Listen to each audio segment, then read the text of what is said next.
আপনি যার জন্য এই প্রোগ্রামটা বন্ধ করতে চেয়েছিলেন তারই আজকে পদযাত্রা হয়েছে। তাকে জিজ্ঞাসা করে দেখুন, পশ্চিম বাংলায় বাকি বিধায়করা সিকিউরিটি নিয়ে ঘুরে, এ পাটা সিকিউরিটি ছাড়াই ঘুরে। সেই ছিল বলে আপনি এক মাসে ঠিক যায় না। কারণ এটা আমি বুঝি, সত্যকে কোনোদিন দাপিয়ে রাখা যায় না। সত্যর চায় এতটাই স্ট্রং, তার নিজেকে পাথর চাপিয়ে দেওয়া হয়, পাথর ভেদ করে সত্যের চায় গাছের উপায় তৈরি হবে। এটা বিশ্বাস করণীয়। ইতিপূর্বে যে বক্তারা বক্তব্য দিয়েছেন সেই বিষয়ে আমি নতুন করে বলছি না, জাস্ট আমি কয়েকটা কথা বলি, আমার বক্তব্য শেষ করব। তার আগে একটা কথা বলি, যারা এই দায়িত্বে আছেন, ভারতীয় ভাষা পরিষদের দায়িত্বে যারা আছেন, তিনাদেরকে বলবো আপনাদের জমির আপনারা বিক্রি করে দেবেন না।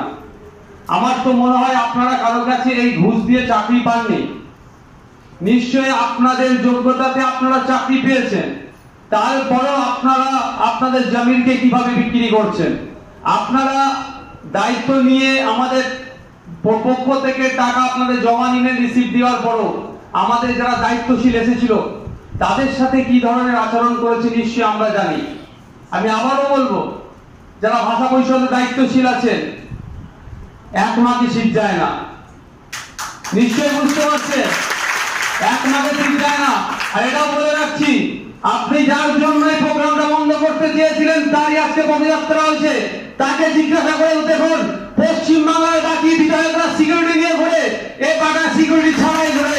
সেই ছিল বলে আপনি এক মাকে শীত যায় না। কারণ এটা আমি বুঝি, সত্যকে কোনোদিন দাপিয়ে রাখা যায় না। সত্যর চায় এতটাই স্ট্রং, তার নিজেকে পাথর চাপিয়ে দেওয়া হয়, পাথর ভেদ করে সত্যের চায় গাছের উপায় তৈরি হবে। এটা বিশ্বাস। আর সংযুক্ত মোর্চার আইএসএফ যে জায়গায় দাঁড়িয়ে আছে, মানুষের জন্য লড়াইয়ের ময়দানে এসেছে। শুধু মানুষের জন্য নয়, মানুষের সাথে অর্থনৈতিক জীবন, রাজনৈতিক জীবন, সামাজিক জীবন কিভাবে মান উন্নয়ন ঘটানো যায় সেই লক্ষ্যে রাজনীতির ময়দানে এসেছে। সুতরাং এদেরকে ভয় দেখিয়ে, এদেরকে বিভিন্ন ভাবে হ্যাকেল করে এদের প্রোগ্রাম বন্ধ করে দেবেন, এই চিন্তা ভাবনা আপনারা রাখবেন না। আপনাদের মাধ্যম থেকে জন্যই বলছি, আপনাদের কাছে তো প্রশাসনের লোকের সাথে যোগাযোগ আছে, অবশ্যই জানিয়ে দেবেন একবার। আমি যখন গতকালকে খবর পেলাম, আমার ফয়সাল খান ভাইকে আমি ফোন করলাম, आप उसको सिर्फ ये बोल के आ जाइए, कल वहां प्रोग्राम होगा, किसी का मजाल है तो रुक के दिखाएगा। আমি এটুকু বলেছিলাম, আমরা আইন জানি এটা ভবানীপুর বিধানসভার মধ্যে ঘটছে, আর রাজ্য সরকারের পক্ষ থেকে বলা হয়েছে ভবানীপুর বিধানসভায় কোন রকম করোনা নাই। সুতরাং এখানে আইন দেখাতে যে আসবে তারপর আইন দেখিয়ে বুঝিয়ে দেবো আমি আইন দেখাতে হবে। আমরা আইনকে মান্যতা দিই, প্রশাসনকে সম্মান দিই। আমরা আজকের প্রশাসন দেখছি, আর 10 বছর আগের প্রশাসন তো আলাদা ছিল। এত পরিবর্তন কেন হলো প্রশাসনের মধ্যে? মহিদুল ইসলামের সময়ে এত রকম তৎপরতা দেখতে পেলাম, কই মালপা বিবি স্বামীর বেলায় তো তৎপরতা দেখতে পেলাম না। সেখানে পুলিশি একটি প্রশ্ন উঠছে, বা সুরাফ হোসেনকে যারা আক্রমণ করলো তাদের বিষয়ে তো তৎপরতা দেখতে পেলাম না। তারপরে একটু চলে যান চড়াবিদ্যাতে, সারা রাত ধরে একটা ছেলেকে ধরে পিটিয়ে মারা হলো। সেই গ্রামে তো ভিলেজ পুলিশ থাকা স্বাভাবিক ব্যাপার, সিভিক ভলেন্টিয়ার স্বাভাবিক ব্যাপার থাকা। প্রশাসনের লোক জানতে পারলো না যে সারা রাত ধরে একজনকে চোর অপবাদে মারা হলো। কিন্তু দুঃখের বিষয়, সেখানে তাদের তৎপরতা দেখা যায় না। যতই তৎপরতা দেখা যাচ্ছে বিরোধী শিবিরের কাছে না। আমাদের জানিয়ে রাখা দরকার, যারা উপস্থিত আছেন প্রত্যেককে বলবো, গণতন্ত্রের সব থেকে বড় শক্তিশালী কে জানেন? এই আপনারা বিরোধী। গণতন্ত্রের যত শক্তিশালী বিরোধী থাকবে, সেই রাজ্য, সেই দেশ তত শক্তিশালী হবে। দুঃখের বিষয়, আজকে রাজ্য সরকার, কেন্দ্র সরকার সমান তালে তালে মিলিয়ে চলছে। কে আগে পড়ছে ফরওয়ার্ড ফ্যাসিস্ট তকমা নেওয়ার জন্য, কে আগে তুপাদিকা নেব, কে বেশি বড় ফ্যাসিস্ট, রাজ্য না কেন্দ্র, এই নিজেদের মধ্যে রেসারেসি চলছে।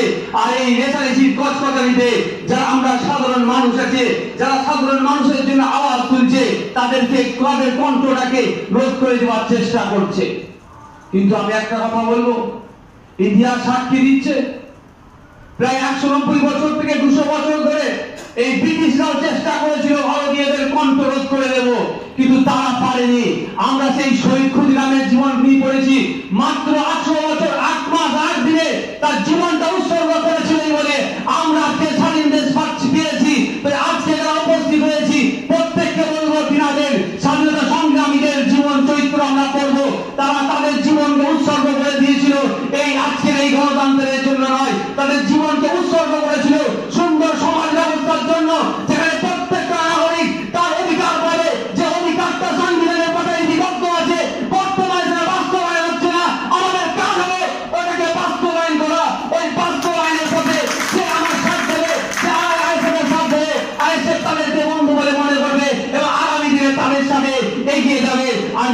মনে করে আইএসএফ সাম্প্রদায়িক দল বলে সাইড করে দেবে। আমরা ভালো জানি খেলতে, আমরাও ভালো জানি খেলতে, কারণ আমাদের মধ্যে এমন কিছু প্লেয়ার আছে না, মাঠে নামার আগে অন্য প্লেয়ারকে চোট করে দিতে পারবে। কিন্তু আমরা ওই রাজনীতি পছন্দ করি না। চোখের বদলে চোখ দিয়া রাজনীতি, চোখের বদলে যদি চোখ উপরে রাজনীতি করি, একদিন তো সারা পৃথিবীতে সবাই অন্ধ হয়ে যাবে। তাহলে পৃথিবীর মজা স্বাদকে কিভাবে উপভোগ করবে? তাই আজকে আমরা নীরব বলে যারা দুর্বল ভাবছে সেটাও ভাবা ভুল হবে। কারণ আমার এর মধ্যে কোনো বক্তব্য দিতে দিতে যে কেউ একজন বলেছে, খুব ভালো লেগেছে, যে আজকে যাকে আমরা ক্ষমতায় নিয়ে এসেছি শুধু একটাই কারণে, বিজেপির হাত থেকে বাঁচার জন্য, দ্বিতীয় কোনো কারণ নেই। তাই তাদেরকে বলবো, তারাও কিন্তু ধীরে ধীরে বুঝতে পারছে যে আজকের দিনে সত্যি বিজেপিকে হাতিয়ে হয়তো 5 বছরের জন্য গোমাংস খাওয়ার সার্টিফিকেট পেয়েছি, 5 বছরের পরে কি পেতে পারবো না? যাকে আমরা আমাদের মাফিয়া বলে মনে করছি, সেই কিন্তু আমাদেরকে তলে তলে শেষ করার জন্য বামন সুপ্রিয়র মতো যারা সাম্প্রদায়িক নেতা, তাকে বসিয়ে তাকে পানি দেওয়ার জন্য পাঞ্জাবে নামা দেওয়ার জন্য ইমাম রাশিদিকে অপমান করছে। আজকে কিন্তু আমরা বুঝতে পারছি, শুধু মুসলমান সমাজ নয়, অনেকে হয়তো ভাববে ইমাম রাশিদির ছেলেকে মেরেছে মুসলিম সমাজ, ব্যথিত দুঃখিত, মোটেও নয়। যারা গণতন্ত্র প্রেমী, যারা গণতন্ত্রকে মান্যতা দেয়, তারা প্রত্যেকে ব্যথিত, তারা দুঃখিত। তারা চায় না ইমাম রাশিদি হোক আর অন্য কোনো ধর্মের মানুষই হোক, কেউ অত্যাচারে এইরকম মবলিঞ্চিংয়ের দ্বারাই তার মৃত্যু হোক, এই ধরনের কোন মৃত্যুকে তারা কোনদিন কামনা করে না। প্রত্যেকটা মৃত্যুকে তারা দুঃখ প্রকাশ করে। আসুন আমরা আর কয়েকটা কথা বলি, শেষ করব, কারণ টাইম হয়ে আসছে। তবে যারা আধিকারিক আছে তারা যদি মনে করে টাইমের জন্য খরচা দিতে, কিন্তু আজকে সারা রাত প্রোগ্রাম চালাবো, মানে আধিকারিকদের শুনিয়ে দিচ্ছি, যদি মনে করেন যে 5টা ওভার হয়ে গেছে আমি সারা রাত আমি প্রোগ্রাম চালাবো, পারলে আপনার লাইনে আপনি রুখে দেখাবেন। কারণ আমার 2টো থেকে এখানে পারমিশন ছিল, আপনি অলরেডি আধা ঘন্টা আমাকে লেট করিয়েছেন। এখানে কেউ কিন্তু আলতু ফালতু লোক আসেনি, জাতীয় লেভেলের রাজনীতি করার লোক এসেছে, আর সংযুক্ত মোর্চার বিধায়ক আছে, তার 8 ঘন্টা সমান আপনাদের একটা দিনের থেকেও বেশি আমি মনে করি। অল্প একটা কথা বলে শেষ করব। আমরা জানি সবাই বলছে এটা কৃষক আন্দোলন চলছে, আমি কিন্তু এটাকে শুধু কৃষক আন্দোলন মনে করি না। হয়তো কৃষকরা নেতৃত্ব দিতে পারে, এটা প্রত্যেকটা ভারতীয় গণতন্ত্র প্রেমী মানুষের আন্দোলন। কারণ যে কৃষকরা সকালে মাঠে যায়, সন্ধ্যায় বাড়ি ফিরে, সারাদিন অক্লান্ত পরিশ্রম করে যে ফসল উৎপাদিত করে, তারপরে একটা সরকার ডাইরেক্ট পাচ্ছে না, বেসরকারীকরণের জন্য একটা পরিকল্পনা নিচ্ছে, যার প্রমাণ দেখান এখানে আছে। কৃষির আদানি আম্বানিকরণ বন্ধ করো, অর্থাৎ তারা সুকৌশলে এই ধরনের পুঁজিপতিদের উপরে এই কৃষকদের দায় ভারটা তুলে দেওয়ার চেষ্টা করছে। মোদী বাবু বলেছিলেন বিলটা পাস করিয়ে যে 2022 সালে কৃষকদের আয়ের অনেক গুণ বেড়ে যাবে। 22 তো হতে আসছে, কৃষকরা তো এখনো সিন্ধু বর্ডারে বসে আছে। তার আগের সাথে আমার আগের বক্তা তো বললেন উনি আমেরিকা যাচ্ছেন, বিদেশ ভ্রমণে যাচ্ছেন, কিন্তু কৃষকের সাথে যোগাযোগ করছেন না, কথা বলছেন না। অ্যাকচুয়ালি কৃষকের তার সাথে তাদের কথা বলার কোনো প্রয়োজন নাই। তাদেরকে যারা চালাচ্ছে, এই আদানি আম্বানিদের সাথে তাদের সেটিং হয়ে গিয়েছে, তারাই তাদের মতো যে রকম ডাইরেকশন দিচ্ছে সেই রকম ভাবে চালানোর চেষ্টা করছে।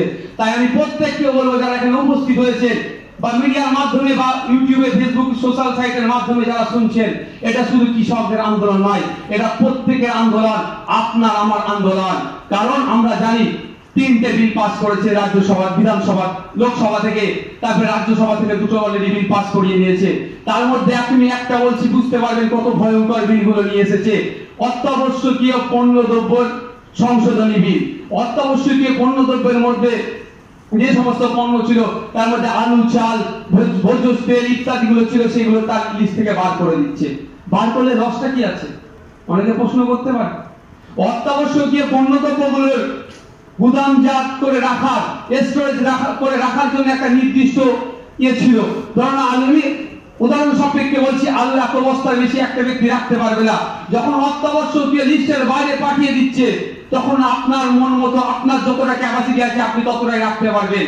যদি এই প্রশ্নটা মোদী বাবুর কোনো দলকে করা হয়, তখন উত্তর সঙ্গে সঙ্গে দেবে, তাহলে ওপেন টু অল, তো তাহলে অসুবিধা কোথায়? অসুবিধার কথা একটু বুঝেন। আজকের ডেটে দেখুন, এয়ারপোর্ট বিক্রির বিজ্ঞপ্তি জারি হয়েছে, প্রত্যেকটা ভারতীয়কে অফার করছে, যার টাকাতে সে কিনতে পারবে। স্টেশন বিক্রির কথা বলছে, রেল বিক্রির কথা বলছে, যেগুলো সরকারি সম্পত্তি আছে সেগুলো বেসরকারীকরণ হচ্ছে, অর্থাৎ বিক্রি করে দেওয়ার চিন্তা ভাবনা করছে, কিন্তু প্রত্যেককে অফার করছে কেনার জন্য। এখানে যারা বসে আছেন, তাই যে তাপস ব্যানার্জি আর নওশাদ সিদ্দিকী দুজনের কি ক্ষমতা আছে একটা এয়ারপোর্ট কিনা? আওয়াজ দেবেন, কারণ ক্ষমতা আছে এখানে যারা আছেন? সম্ভব নয়। আর লক্ষ্মীকান্ত হালদারও তো নাই, সম্ভব নয়। অর্থাৎ আমাদেরকে অফার করছে, আদানিকেও করছে, আম্বানিকেও করছে।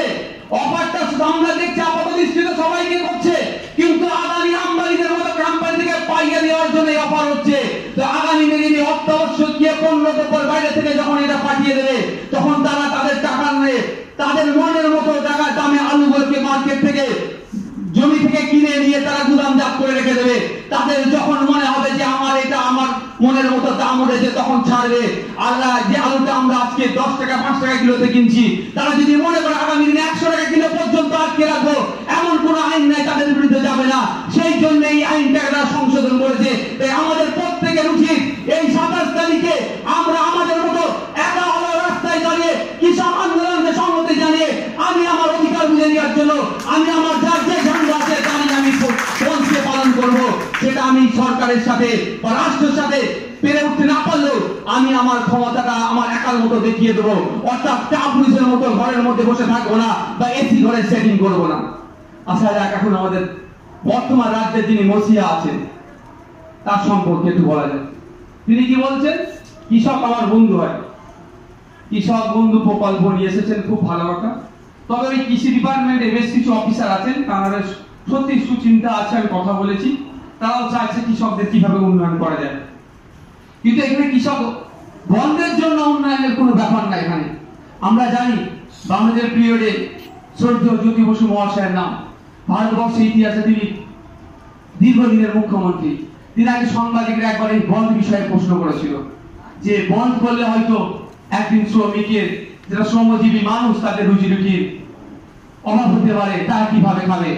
তখন জ্যোতিবাবু একটা উত্তর দিয়েছিল, আচ্ছা আপনারা তো আমাকে বলছেন, বা এর উত্তর দিয়েছিল, একটা দিন যে কৃষকদেরকে নিয়ে মিডিয়া ভাবছে, বাকি 364 দিন কেন এই শ্রমজীবী মানুষের কথা ভাবেনি? তাই দিদিমণি আসল চরিত্র কি আছে? তিনি কৃষকদের পক্ষে আছেন না নাগপুরকে খুশি করার জন্য বিজেপি সাইড নিয়ে এই বন্ধের বিপরীতে থাকলে সেটা আমাদের পরীক্ষার সম্মুখীন হতে হবে। সেটা দিদিমণি পরীক্ষাটা দেবে, আমরা সেটা দেখবো, সেটা 27 তারিখে। তারপরেও বলছি দিদিমণির অবস্থা নিয়ে আমাদেরকে ভাবলে হবে না, কারণ প্রতিটা পদক্ষেপ আমরা দেখতে পাচ্ছি। ভোটের আগে যে সমস্ত কথাবার্তাগুলো বলেছিল, এখন সে কথাবার্তাগুলো টোটালি উল্টো। যে কথা শুনেছিলাম আমরা কথা, সবটাই উল্টো কথা। আমি গতকালকে মাইনরিটি অ্যাফেয়ার্সের স্ট্যান্ডিং কমিটির মেম্বার, আমি মিটিং ছিল, সেখানে কয়েকটা কথা বলেছিলাম, আপনাদেরকে তুলে ধরছি। কি ধরনের মানুষকে বোকা বানিয়ে দিচ্ছে, কি ধরনের মানুষকে বোকা বানিয়ে ডাইভার্ট করার চিন্তা ভাবনা করছে, একটু দেখুন। আমরা সবাই কি জানি, মডেল মাদ্রাসা, ইংলিশ মাদ্রাসাগুলো যেগুলো আছে, ওগুলো কার মাধ্যমে রিক্রুটমেন্ট হবে? আমি প্রশ্ন করেছিলাম, তখন বললো পিএসসির মাধ্যমে রিক্রুটমেন্ট হবে। আমি তারপরে জিজ্ঞাসা করলাম ফান্ড কে দেয়? বলছে মাইনরিটি ফান্ড দেয়। একটু বুঝতে পারছেন আশা করছি? আর কি খুলে বলতে হবে? মাইনরিটি ফান্ড দিচ্ছে আর পিএসসি রিক্রুটমেন্ট করছে, কিন্তু সংবিধান আর্টিকেল বলছে মাইনরিটি তাদের ইনস্টিটিউশন গুলোতে নিজের মতো ভাবে ব্যবহার করতে পারবে, সেখানে পিএসসির মাথা মারার কোনো জায়গা নাই। তারপরেও দিদিমণি কিন্তু আমাদের উপর চাপিয়ে দিচ্ছে ওই বিজেপি এসে যাবে, এই বিজেপি এসে যাবে, বিজেপি এসে যাবে বলতে বলতে মাইনরিটি থেকে শুরু করে মেজরিটি প্রত্যেকটা সমাজের মানুষ আজকে বঞ্চিত হচ্ছে। শুধু দুঃখী কত তিনার আশপাশে যারা আছেন তাদেরকে কিভাবে তোল্লা দিয়ে তাদেরকে কিভাবে ঘষে মেজে রাখা যায়, তাদেরকে কিভাবে এক্সটেনশন দিয়ে তাদের চাকরিতে রাখা যায় সেই চেষ্টা করছে। কারণ ওই জায়গায় নতুন কেউ আসলে দুর্নীতি যখন হবে, তখন তো দুর্নীতি যখন ধরা পড়বে, তখন ওই সিবিআই ডাকলে আবার চিৎকার করবে 34 বছরের তো এক বড় ডাকেনি, বা কংগ্রেসকে এক বড় ডাকেনি। আমি গর্ব করে বলবো, আমি এমন এক মোর্চার সাথে আছি, এমন এক মোর্চার সাথে আছি যে মোর্চার নেতাদেরকে এক বড় ইডি সিবিআই ডাকেনি। কিন্তু দুঃখের বিষয়, ওনাদের মধ্যে এমন কিছু দল যারা শাসক দলে আছে, তাদেরকে সকাল বিকালে প্রতিনিয়ত তাদের দরজার সামনে ইডি সহ সেন্ট্রাল এজেন্সি বসে আছে। তাই শেষ করার পূর্বে আবারও বলছি, সদা সর্বদা বাধা স্রোতের বিপক্ষে যেতে আমি পছন্দ করি, আর আমি এগিয়ে যাব। আশা করবো আপনারা যেমন আমাদের সাথ দিচ্ছেন, আগামী দিনেও সেই রকম সাথ দেবেন। আর সাথে এটা বলবো, আপনি আমাকে বাবুল সুপ্রিয় লিস্টও পাবেন না, বা আর যেগুলো এখন নম্বর কয়েকটা মুকুল রায় লিস্টও আমাকে পাবেন না। অনেক বড় লিস্ট আছে, লিস্ট করে দিয়েছিলাম, দুঃখের বিষয় সময় হয়নি বলার মতো। এই লিস্টও পাবেন না। ভরসা রাখতে পারেন, একা আমার যতটুকু ক্ষমতা আছে সেই মতো আমি চিৎকার চেঁচামেচি করবো, বিধানসভাতে আওয়াজ তুলবো, কিন্তু আমি বিকিয়ে যাব না, আর দুর্নীতির কাছে হাত হবো না, জেলের ভয়েও আমি পিছ পাবো না। আমি আজকে এই মঞ্চ থেকে দাঁড়িয়ে বলছি যে আমার এমন কোনো কেস দিতেই পারে, এমন কোন কেস দিল যে 2 বছর পর্যন্ত জেল হবে, তাও নওশাদ সিদ্দিকী এই দুর্নীতিগ্রস্ত নেতাদের কাছে মাথা হাত করবে না। 2 বছর জেলে আমি থাকতে প্রস্তুত আছি। শেষে একটা ছোট্ট 2-4 লাইন কথা বলে আমি শেষ করব।